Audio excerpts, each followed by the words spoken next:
Welcome everybody back to Boost in Motion, guys, and today I want to give you guys my top dislikes of my 2019 E63s. Yes, I have this car for 1 week, so this is the initial review. So guys, let's go, let's hit that intro. Welcome everybody back to Boost in Motion, guys, and good morning, good afternoon, and good night. Thank you.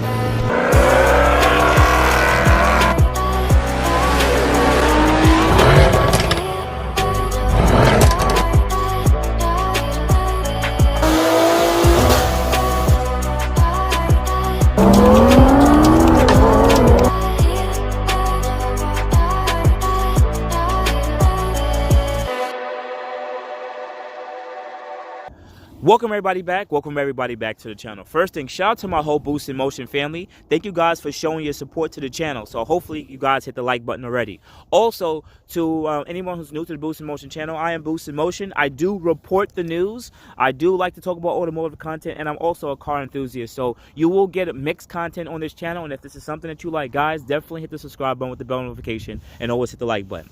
Also, guys, please watch those ads. It really helps the channel out a lot. I do need to ask for that because it really does help the channel out. Anyways, guys, let's jump right into it. No more waiting. So the first thing I want to say about this car that I dislike is this, guys. It's the transmission. And what I mean by that is this. I'm not saying it's not a reliable transmission, but what I am saying is this transmission is jerkiness. Now, remember, I came from a 2015 C63 W205, which had the same similar M177 motor inside of it. So I'm used to dealing with the 7-speed automatic transmission, but this car has a 9-speed automatic. And what I realized with a week with it is very finicky.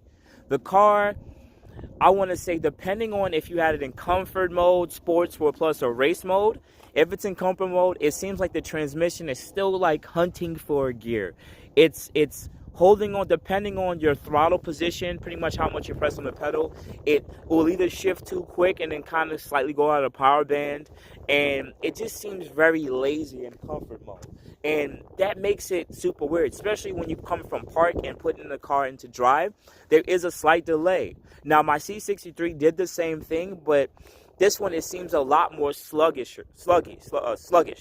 And I really definitely noticed that, especially with me having 35,000 miles.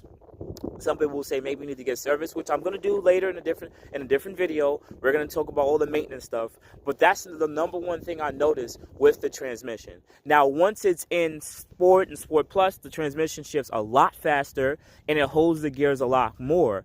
And even then in that, I really don't like the rev hang too, especially depending on throttle position. But once again, it's a super sedan. It's particularly supposed to be used for doing that, but I'm daily driving the car too, so it's a learning curve I've been going through in the last week, but I know through time I'm going to get used to it. But for now, it is one of the top things that I dislike about the car.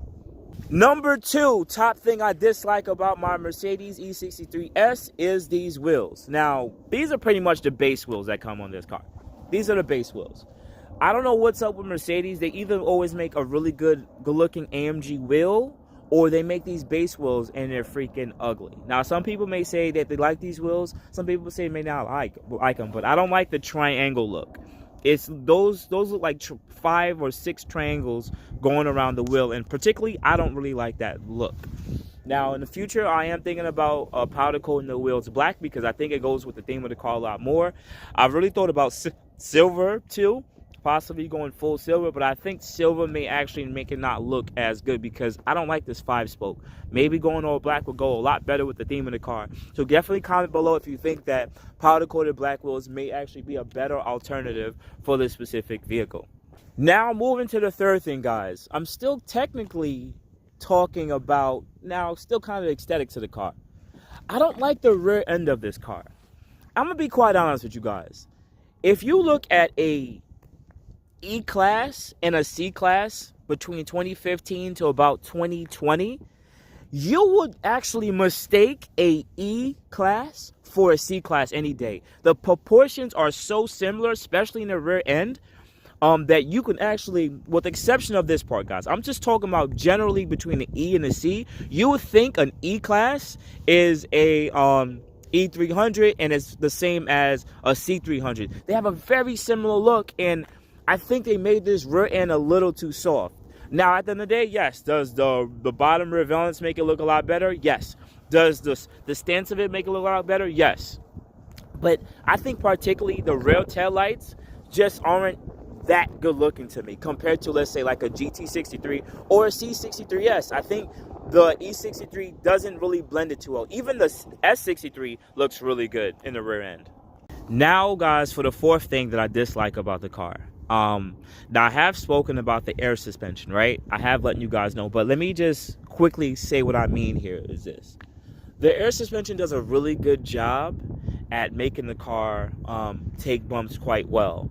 But I was very shocked and surprised that I thought it would be a lot softer ride than what I've experienced. Yes, and what I mean by that is, usually air suspension is a little bit more comfortable. This car is comfortable. It really is. But depending on how you sit there and depending on the bumps you hit, it feels like I've always dealt with cars with coilovers, and it feels like I'm just on a set of coilovers that have a good spring rate.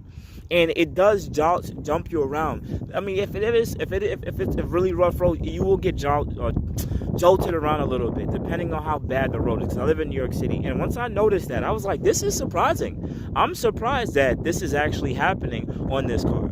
Now, when you go down the Sport and Sport Plus mode or race mode, oh man, it really feels like I'm on a good set of coilovers with a high spring rate. So don't think getting this car is going to be super comfortable compared to like a C300 or a C63. It will be a drastic difference, and you'll be quite surprised how stiff this suspension is. Now, guys, remember, when you're going with these high performance cars, these bigger saloons, you're going to get 20s, 21 stock.